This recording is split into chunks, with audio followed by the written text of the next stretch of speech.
I can't go down anymore. But like he say, when they ask him for the Germonta fight, they don't wanna get credit for that fight. It's the same for me.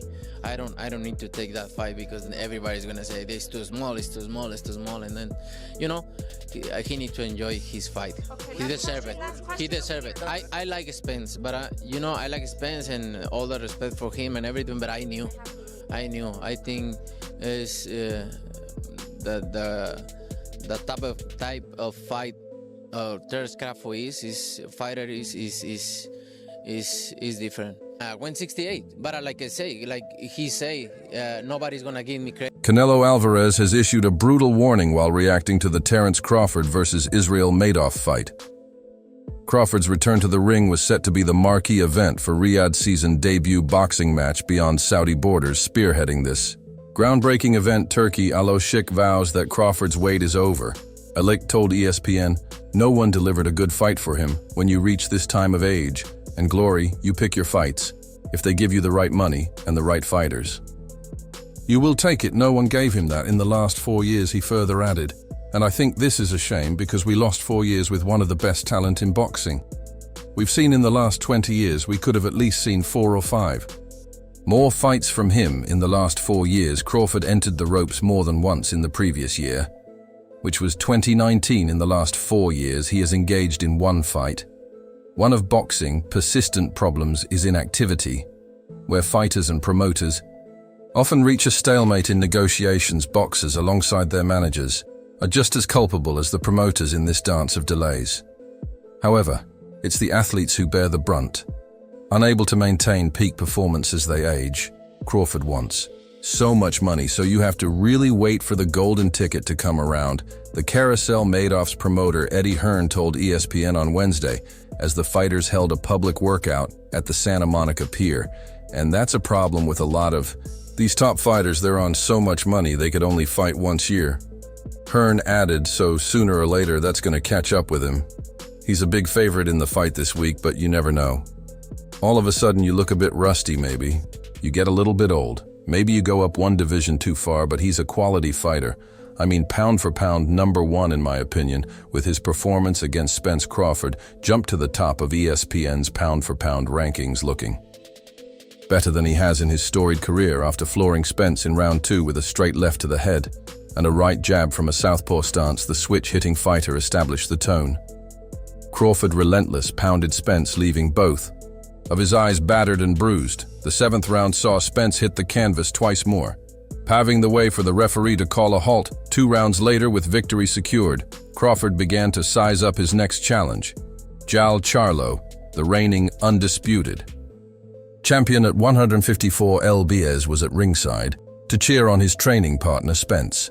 As the referee called the end of the match, Crawford cast a piercing stare through the ropes.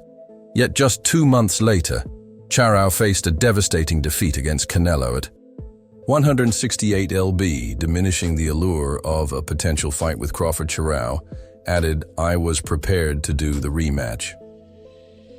I don't know if Spence was prepared to do the rematch like the contract stated. It didn't happen. It cost me months of my career, and I'm just happy to be getting back in the ring to display my talent, my skills. Despite this, Crawford still had enticing matchups awaiting him in the 154 lb division. Jiren Boots, Andis Tim Tszyu, and Virgil Ords, each a formidable undefeated power puncher, were on the horizon after feeling the strain of the weight cut for the Spence fight more acutely than anticipated. Crawford had resolved to continue his career at junior middleweight. By the time of that bout, he was already aware it would be his final appearance at 147 lbs. Crawford said, "I was like, man, this is it. I can't make that weight like that anymore." It was kind of hard. On August 28th, Spence formally activated his rematch clause, having a 30-day window following the fight. In his post-fight interview, he expressed a desire for the rematch to be held at 154 lb. According to the contract, the victor of the initial bout had the privilege to select the weight class for their second encounter. The agreement mandated that the rematch be held before the close of 2023. Yet, as the month slipped by, Crawford and his team made several unsuccessful attempts to set a date for the bout. On January 2nd, Harrison Whitman, attorney for Crawford, sent an email to Spence, who represents Hyman Boxing, and works with Tom Brown, the promoter behind PBC events. Crawford was included in the email chain. The letter said that the rematch might be contractually postponed until February 24, 2024, 210 days after the fight in the event of an injury. Whitman wrote, Crawford, his name keeps coming up, and I know he's a lot smaller than you. Is that a fight that you would ever consider under any circumstance? You know, I always say if the fight make sense, why not? But he's not in the... Mr. Crawford is a man of principle and remains open to a rematch with Mr. Spence. To that end, we need to know by the end of this week if Mr. Spence wants the rematch next. And if so, we need to discuss a structure for the rematch immediately on January 5th. Brown relayed that Spence was eagerly anticipating the rematch. However, Spence would need to wait for medical clearance after undergoing a scheduled procedure. The following week, Brown anticipated receiving an update from the doctor within 7 to 10 days. Once we receive word, we'll let you know so we can begin to plan the details for the rematch. Brown wrote on January 9th, Spence shared a video on social media from a wheelchair, his right eye covered with a bandage, and disclosed that he had just undergone cataract surgery with an estimated recovery period of around 8 weeks. It was clear he wouldn't be ready to begin training camp until long after the rematch clause had lapsed. Crawford needed to let go. Crawford said, "I was prepared to do the rematch. I don't know if Spence was prepared to do the rematch. Like the contract stated, it didn't happen. It cost me months of my career, and I'm just happy to be getting back in the ring to display my talent, my skills." As Crawford was finally ready to line up and about beyond the Spence rematch, he found himself grappling with lost time and missed chances to step into the ring again in 2023, fresh off a career-defining performance that not only earned him tens of millions, but also thrust him into the spotlight of mainstream sports conversation. Crawford was poised for another high-profile clash. There has never been a better opportunity for Crawford to fight twice in a single year. Crawford said it definitely was frustrating. Given the momentum that I had coming off of that fight, everybody wanted to see me fight. Everybody wanted to see me back in the ring. And you're hearing all the things that wasn't true about me and Spence, that I didn't want to fight him at 154, that I was scared, and these are the things that were frustrating. You know, like he say, if he beat Germonta, no, everybody's gonna say, yeah, he's too small, right, and this and that. So it's the same thing. I respect Crawford. He's a good fighter, but we're not. I was the one before trying to make the fight happen. He further added, Turkey had hit me up and asked me if I wanted to do the rematch with Spence in Saudi Arabia, and I had hit Spence up to try to let him know that there was real money on the table for us to do the rematch in Saudi, but I never got a hold of him, so I just had to move on. The most anticipated showdown, however, is the clash between and Crawford. This epic battle promises to shatter the 1 million pay-per-view buys milestone and secure Crawford the highest earnings of his career. Alec is keen to bring this high-stakes event to the US, where its commercial potential is most promising. Alec said, "I will give Canelo what I think is a fair price. If he accepts it, he deals directly with me to finish the deal. I don't want anyone in the middle. I guaranteed Crawford a big fight. I want Canelo for Crawford, and Crawford wants Canelo. But if Canelo is crazy with his financial demands, I will still guarantee Crawford any fight he wants, whether he likes it or not." It's a stepping stone to your dream fight. Never. Okay. Never. I don't look at fights as stepping stones, because it's about now. Yep. I might not wake up tomorrow, so I don't never like to think ahead. My main focus is August 3rd.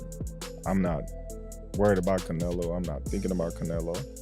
I'm just focused on Israel Majid. Al-Sheikh made a vow to Crawford that he won't go without a fight ever again, and it looks like the two will collaborate for the rest of his IC career. Al-Sheikh informed ESPN of his eagerness to pair Crawford with Tszyu, the Australian standout and son of Hall of Famer Costau, if a bout with Canelo isn't feasible. Known for his relentless style, Tszyu, despite recent setbacks, faced his last defeat. Under challenging conditions, Tszyu lost a narrow split decision to Sebastian Fondor in their March title bout, a match marred by a severe cut on his forehead, sustained early on. The relentless flow of blood into his eyes severely impaired his vision.